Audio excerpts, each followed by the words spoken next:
Seeing human rebellion and God's faithfulness from history. Today's focus, God leads with skillful hands. Find Foods, 7 minutes a day, 1 Bible a year.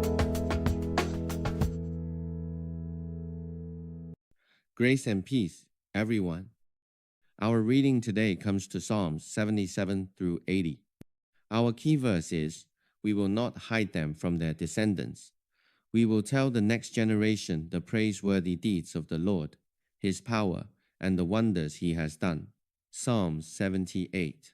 Psalm 78 is generally considered to be written by David, a man after God's own heart. In his position as king, as an elder, he wanted to recount God's leading, the praiseworthy deeds of the Lord, his power, and the wonders he has done to the generations to come, so that it may be passed down. Thus, in this psalm, he looks back on God's leading as well as man's rebellion. We have often mentioned what the Bible speaks of is the relationship between God and man, and the relationship between man and God. Although man is so rebellious, yet God has skillful guidance. Man's rebellion corresponds to God's integrity. The detours taken after rebellion correspond to God's skillful guidance. God does not take back man's free will, but like a parent, like a teacher, patiently guiding children and students, he skillfully guides the way forward. David's era was the United Kingdom age. Before that was the Judges age. In the Judges age, the main tribe in the north was Ephraim. The main tribe in the south was Judah. Now, transitioning from the Judges age to the United Kingdom age, who should be the king? At Moses' succession of Joshua, Joshua belonged to the tribe of Ephraim, while the first king, Saul, was of the tribe of Benjamin. Then, why did God ultimately choose David? That is the tribe of Judah. God's thoughts are higher than man's thoughts. God's ways are higher than man's ways. In the end, Judah was chosen, not Ephraim.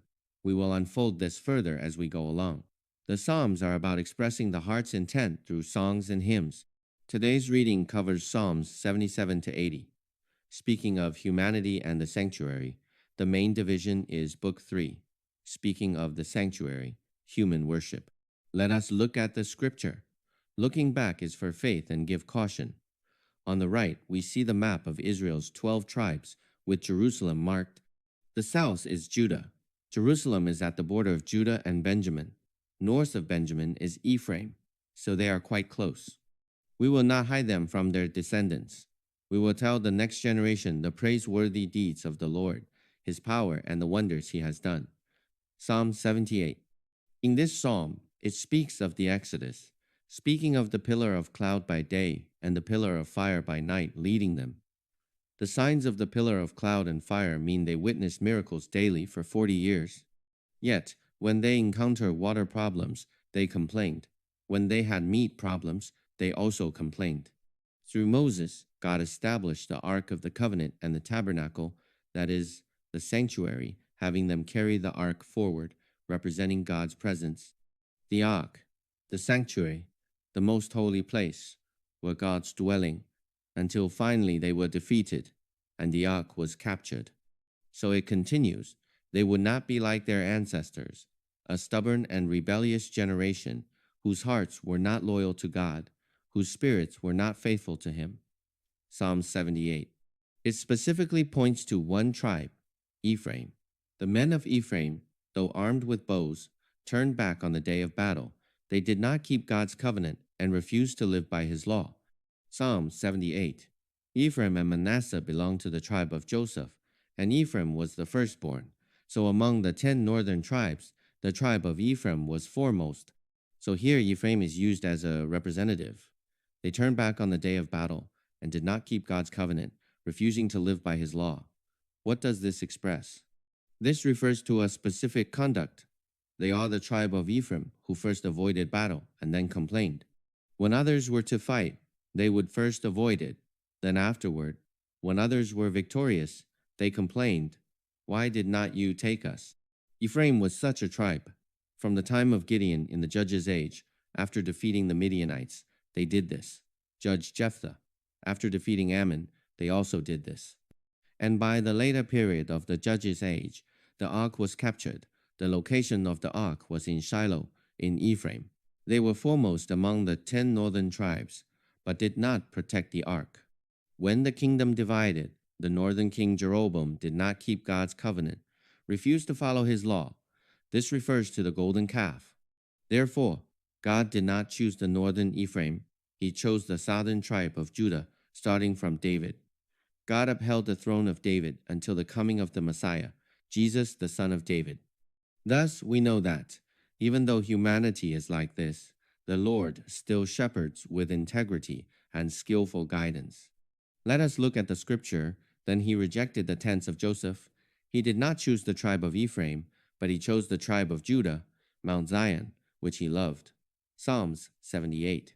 Mount Zion refers to Jerusalem, the capital where God reigns.